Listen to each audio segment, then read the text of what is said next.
Les Madrilènes, autant vous le dire en même temps, Kylian Mbappé et Vinicius ne sont pas la source du problème du Real Madrid. Oui, franchement, parce que tantôt, lorsque Kylian Mbappé il est absent, le Real Madrid perd. Le Real Madrid perd. Lorsque Kylian Mbappé il est présent et Vinicius aussi est absent, le Real Madrid perd toujours.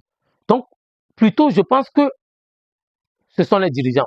Oui, parce que vous avez donné de la force aux joueurs, des joueurs qui embêtent les entraîneurs, qu'on a vu avec le cas avec Xabi Alonso. Vous avez un joueur comme Bellingham qui ne respecte jamais son poste. Lui, il veut toujours marquer, il veut toujours marquer. Mais on n'a qu'à lui changer en neuf et puis c'est fini.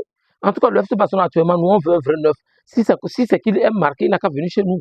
On a un Ada Gouleur, très talentueux, mais que vous n'utilisez pas très bien. Vous l'utilisez très moyennement. Vous ne l'utilisez pas très bien, vous l'exploitez très mal.